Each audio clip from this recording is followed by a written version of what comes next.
Hey everyone. I don't know if is my mic working? Okay, great. Welcome to How to Launch a Hit Product, Secrets from Crowdfunding Success. We're so excited to be here today. I'm Courtney Brown-Warren. I'm the CMO at Kickstarter. We're an end-to-end launch and fulfillment platform. We are an alternative financing option for anybody interested in crowdfunding.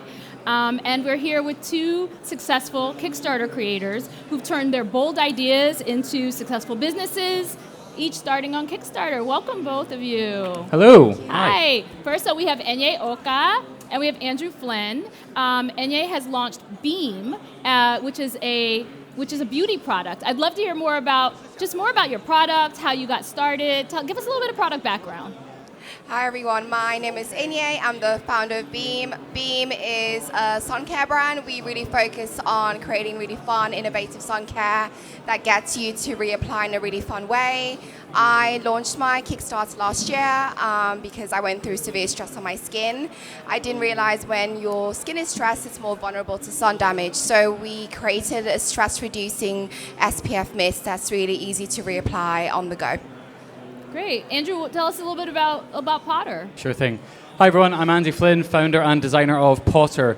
We design and manufacture flat pack, self-watering plant pots made entirely from waste materials, which we recycle here in the UK and manufacture in the UK as well. I'm going to try and juggle a few things at once, but this here is a plant pot. This whole idea started during COVID, just before COVID, after having received 3 broken plant pots through the post. We did a bit of a carbon footprint study, figured out that up to 30% of the carbon footprint of this very, very simple object comes from simply shipping them from A to B. So we basically redesigned the humble plant pot to be flat pack, because that one design change there cuts the carbon footprint during transit by over 150 times.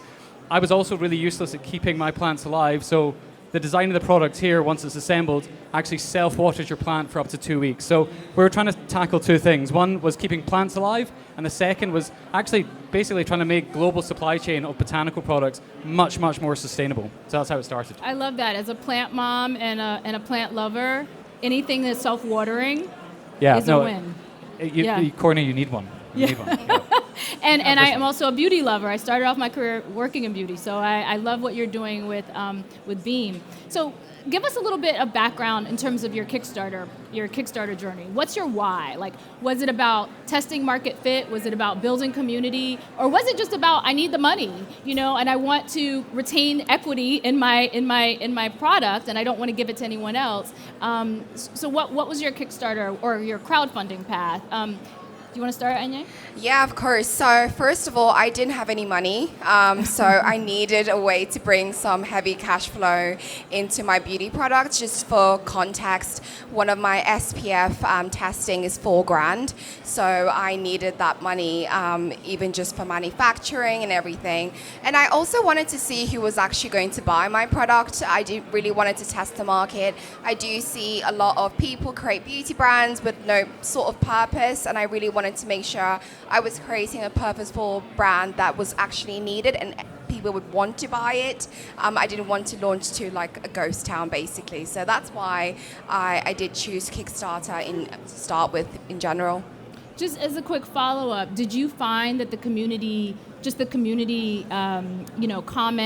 commentary and the offering of advice that they gave you, did that affect how you manufactured your product in any way? Yes, heavily. So we were actually meant to launch with a mist pump for our SPF, but we changed to an aerosol because everyone complained that it was the wrong packaging. So that definitely gave us some insight before we went into briefing our chemist or manufacturer. Yeah, that's great. What about you, Andrew? Yeah, so I think we came to Kickstarter for multiple reasons. Mm-hmm. Everyone's probably heard the term like hardware is hard. Mm-hmm. Actually starting a hardware brand, there's a huge amount of upfront tooling costs that you require to actually begin manufacturing your product. So we knew we needed a bit of a kind of capital injection to kind of get things off the ground. But I think much more than that, it was about a kind of brand building piece. Like for us, we knew just launching something kind of into the abyss of the internet wasn't gonna cut it, right? And Kickstarter is such a good platform for building a community, which 5 years on, we still have repeat customers who shopped with us on Kickstarter from day one. And now anytime we're doing new products and new product launches, they're the first people we go back to. So it was really about building that kind of community and that kind of trust with the community. And I think having spent a lot of time in the world of product design, like my prior job to this was head of product design at Dyson for hair care, right? Mm-hmm. And the tooling cost alone can be £50,000 to make something like this. So it was kind of essential for us because as a one-man band startup in the beginning, I did not have 50 grand to help us with the tooling costs for a new product. So Kickstarter gave us that and gave us a community. So just as a follow-up to that, you hit your goal really quickly. We did. Yeah, so talk a little bit through, what do you think was the motivator behind catalyzing people to get your goal, hitting your goal so quickly? Yeah. What do you think motivated people to want to support you? Yeah, I mean, I think we had a very original message. Like, we had done something no one, albeit a very simple kind of redesign of a simple product. Yeah. It's something no one had done before, and we were tackling it through very much the lens of kind of a sustainability first approach. We'd done all the work on basically calculating and quantifying the carbon footprint of a product that had been kind of, hadn't shown much love in probably about 3,000 years since it was first invented. So that's, I think, was definitely a catalyst. In terms of how we actually got people interested in the product in the first place, we started probably 4 months before we actually launched the product on Kickstarter, with a simple Instagram account photographing origami and plants, right? Really simple, but kind of intriguing. People, I think, got really interested in that development process.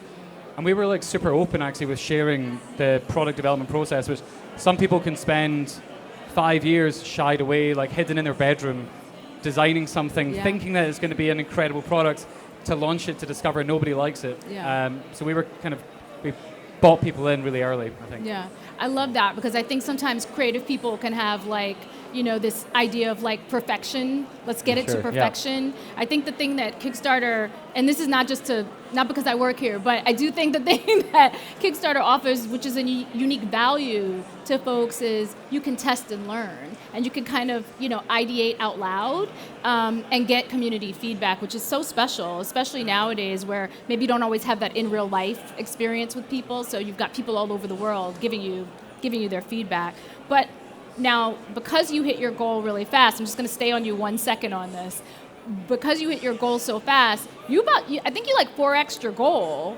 4,500%. Yeah. So that how did that traction affect then your fulfillment and your plans, your operational? So we actually got caught out by under planning or kind of not really picturing what success would look like for the campaign. So, we hadn't planned for the amount of units that we needed to manufacture. We thought we were going to be making 100 units, shipping them out, probably making them by hand.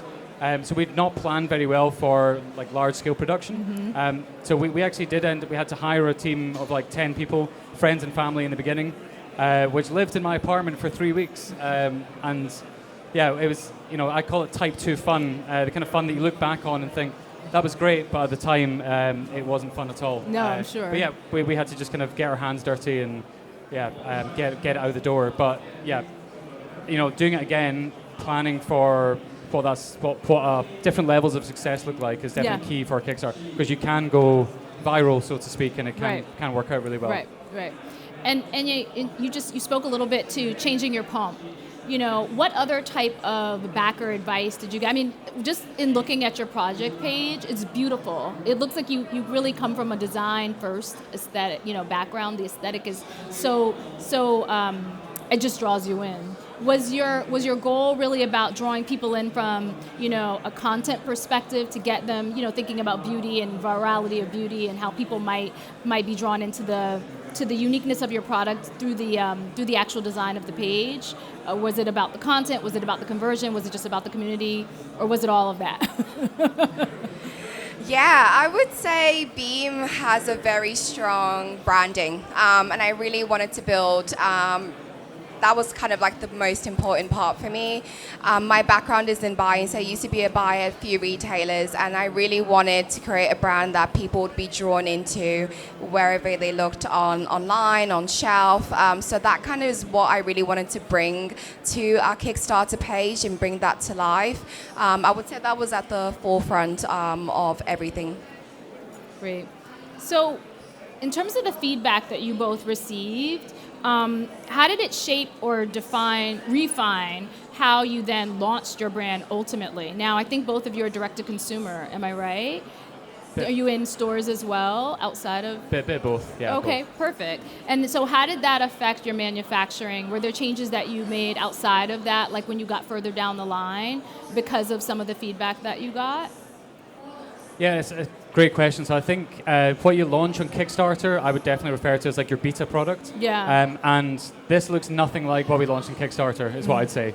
What we launched on Kickstarter, excuse my French, was dog shit, basically. The first design was, we struggled actually to develop a product that could be mass manufactured. Yeah. So basically what we had to go back and do based on some of the feedback was actually redefine how we design the product. And so we did that with a lot of the feedback that we got from Kickstarter, and we took that, and about a year later we then launched the brand properly with a product that actually worked for a much larger audience. Because in the beginning we faced certain challenges with manufacturing, we faced certain kind of usability challenges. So the feedback that we got in the beginning actually really, really helped us. Yeah.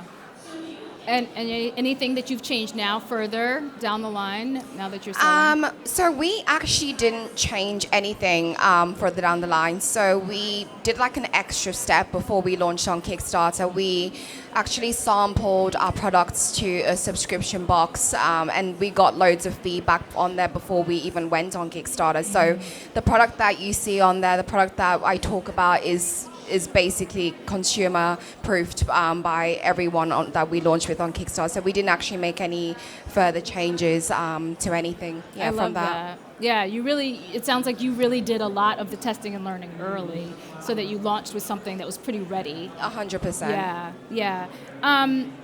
I'm curious, looking back at your campaign now, what were the things that you would repeat and what were the things that you would do completely differently, having now both launched successful campaigns and having products out in the wild now? So yeah, I think for us one of the things that was definitely a challenge in the beginning was after the successful completion of the Kickstarter, it was kind of actually planning the kind of global logistics of how we get it to everyone.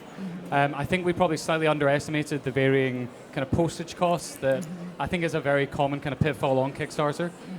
But I think there's so many resources out there now, like doing it again, I'd be much, much more confident actually how we were going to distribute globally. But yeah, I think that's probably one of the things that if we'd planned a little bit more upfront on the delivery of the product itself, that could have really helped out. But yeah, I think the kind of pre-marketing campaign, doing that and being really effective with how you communicate with your customers and bringing them on as part of that kind of journey is really essential to, I think, part of the whole Kickstarter process. What about you, Eniye? I echo what he said as well. I basically learned a day into my Kickstarter that I couldn't ship aerosol by air. I know, which is so silly, but I literally only learned on my first day I had to ship it by sea, and I really wish I did more research. I thought, we'll just ship it. Like, that's so easy, and I wish I did more research into that. But when you're doing so much, it's actually pretty hard to kind of think about all these other extra added things.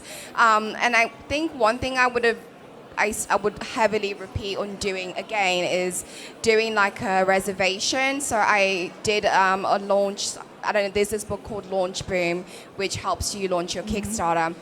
They basically tell you how to get your customers to buy in with £1 or $1. And that's kind of how I got my first customers, and I knew who was going to convert. So I would definitely do that again if I were to launch another Kickstarter. So when people bought, I already knew how many people were going to convert, and then we gave them a discount because they were so early into really buying into the product, and also really giving your page the love and attention it needs. I feel like it makes a massive difference. Just for some context, we actually had loads of retailers reach out to us just because of the page, which is very unheard of from any buy or buyer side. And I think it's so important to kind of make sure that what your brand stands for is what your buyers or your consumers will be there to kind of make it stand out in a way. So yeah. No, and your brand is very aesthetic. I mean, both of your brands are very aesthetic, But your page really stood out to me because it was very, very personalized. And I think that is so attractive to people, for sure.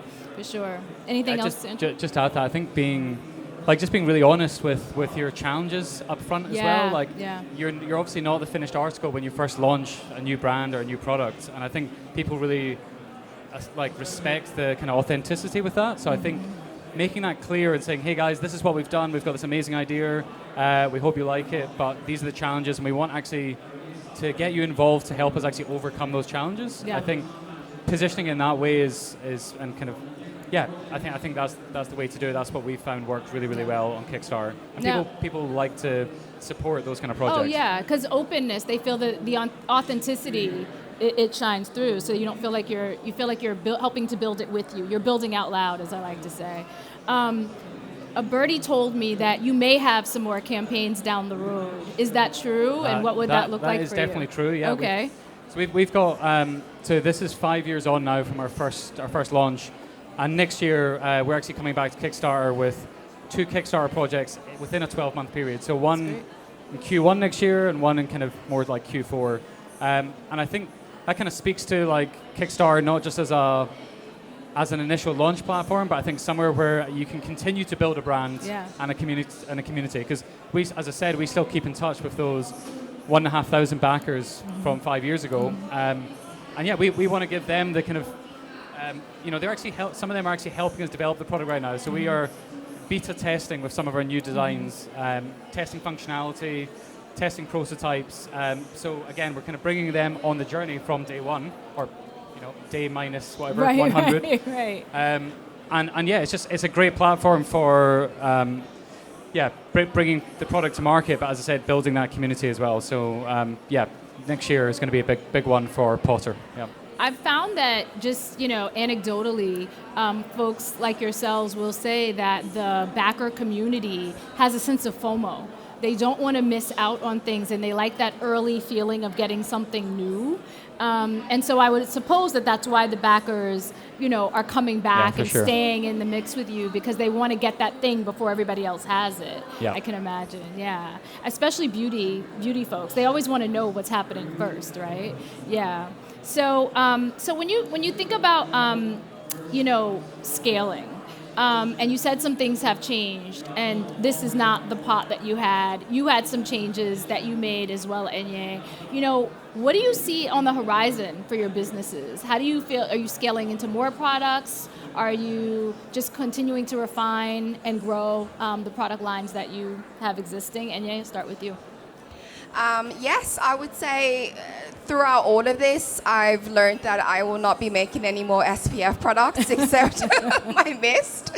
That's basically what I've learned. So I'm actually now pivoting into other parts of reapplication in the SPF space, but not actually creating any more SPF products other than our mist. That's it. But we just launched our UV stickers a few months ago, so that's kind of like what we're doing now, more patches and getting you to reapply in that way. Great. What about you, Andrew?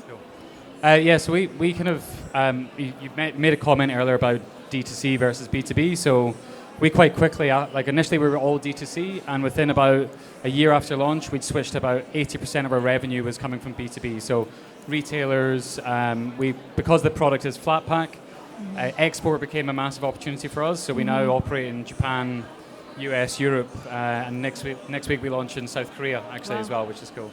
At the moment we're really focused on scaling the kind of footprint of the brands, both domestically and abroad. For us, like kind of product design and innovation is at the kind of it's at the heart of what we're doing. So we've got a small team of designers and engineers now. As we said, we've got 2 new launches next year, and those are new products. One of them is kind of the next generation of what you see here, but the other one is a new category still within the world of botanical care. Let's just say it's reinventing how we growing your own food at home. Very interesting. So within the botanical sphere, but playing on a lot of the kind of tech that we've already developed, and some pretty interesting new tech as well. So for me, I think it's about kind of consolidating what you have and kind of staying true to that. Like, what's your brand truth, if you like? But then kind of, following a path of, where does that lead next? And for us, as I said, innovation is kind of at the core of what we do. So. Do you feel that your background in sustainability and the building of working for Dice, like has that had a major impact on how you've been able to grow your business, just having that education? Yeah, I'd say definitely for us, like that is, completely defined and driven, like the kind of way maybe I and the team kind of approach and think about things. But I don't think that means to say that someone not from that background can also come up with amazing ideas. Like some of the most incredible founders of other businesses I've met have come up with insanely, much, arguably better ideas than we've had. That don't necessarily come from that background. Maybe they've come from a business background, or they've studied languages, or it can be. It's so varied, and that's what I love about creating. Whether it's a product, a business, etc. Like, I think you can do it from any which background. So. Yeah. What about you, Eniye? I know you have a beauty background. Did that background in beauty affect your sourcing, and any of your formula development, that sort of thing? Do you think it helped you? No. So my background is in the buying side. So I looked after like bringing brands into retailers that already had a product. So I had never had to formulate, manufacture. So that was all new to me, having to learn the whole process from scratch and lean on others. But in terms of actually getting my brand to retail, I've heavily leaned on that. I'm a lot more and kind of used as my strengths. Yeah. So some of it helped you, but then other parts of it.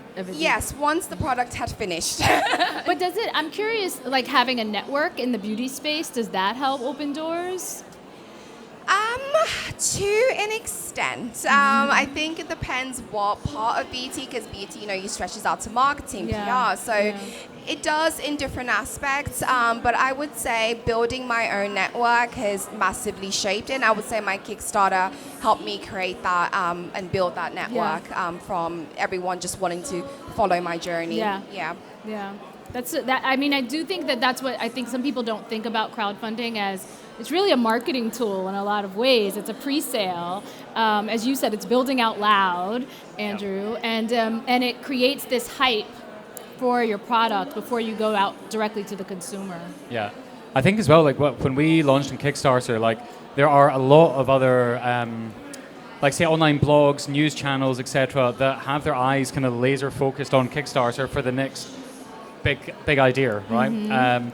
And we found that when we launched, we then got a ton of organic features in like design blogs or like gardening blogs, or this honestly a huge range. So we got a whole article on BBC News. There was inventors reinvent the plant pot, and the traffic alone from that was absolutely insane. And then it kind of snowballs. So as soon as you get one feature, but I think Kickstarter's it is a place where people kind of go to look for these things. Yes. I do certainly. So. Yeah, no, for sure. People definitely do. Businesses, media outlets do comb through shows, comb through our sites. Producers of shows comb through our sites to see successful or interesting projects that they may want to feature, for sure. Yeah, so it is a great marketing tool. For both of you, I'm curious in terms of your global supplying, just to tap a little bit more into that, or digital sourcing tools. Do you use Alibaba.com? Do you use Axio? Have those opened new opportunities since your campaign days? Yeah, so for us, as I said, when we initially launched, we manufactured exclusively in the UK.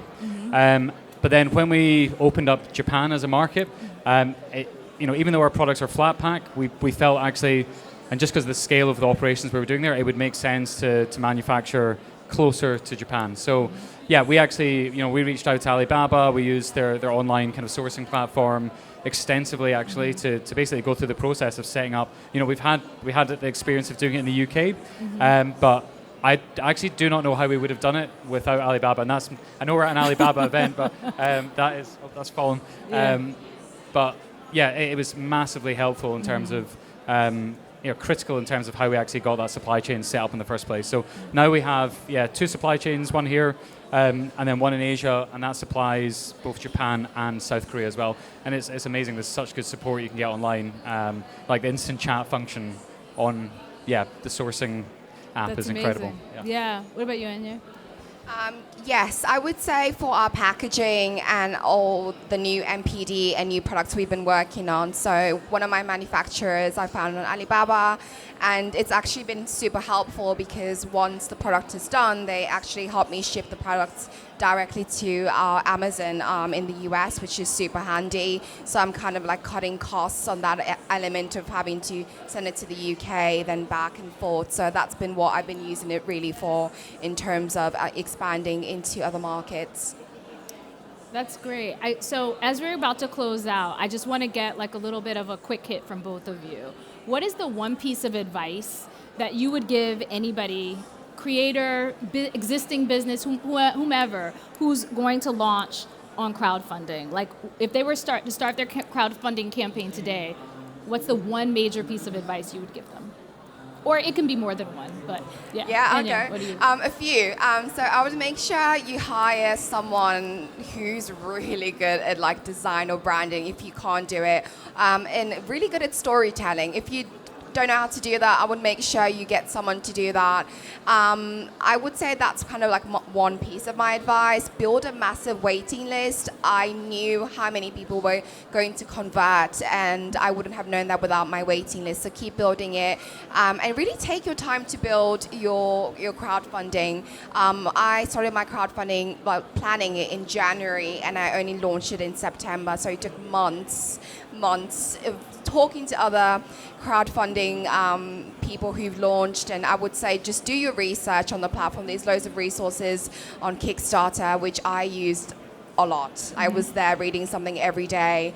I was speaking to other Kickstarter founders, and I was learning really and just engrossing myself in the platform. Yeah. What about you, Andrew? It's all very good advice, definitely. I definitely second all of that. I would say it's never too early to actually start building your brand. I think that was one of the bits of advice that was given to us prior to us launching. Because, again, like the internet's a huge place. Kickstarter is a huge place. Yeah. If you just, do something and pop it on there and expect, 1 million views, then, maybe if you're lucky, or if Kickstarter feature you. Yeah. But, so I think for us, it was, like I said, 3-4 months prior to even designing the product, we knew, hey, we're going to try to solve this problem. Because we're going to flat pack it, we're going to be using origami. Let's start an Instagram account featuring origami and plants, right? Super niche, but people kind of loved it. Yeah. And, that was the start of our brand building. So it was very purposeful, intentional. And I think doing that early, it massively, massively helps. And then, everything you just said, I completely second as well, because, it's all great advice. Yeah. Also, make sure you launch in the right season. So my product is very seasonal, so launching it in like December is the worst time. Or just so think about seasonality of your product when you launch it. But yeah, that's great advice. Great advice. Well, I just want to thank you both for sharing your stories, sharing your advice. And your experience, and please check out their products. I think you both. I'm so excited that I got to meet you in person. Been following your journeys, and please check out Kickstarter.com if you are interested in launching your own crowdfunding journey. Thanks, everybody. Thank you.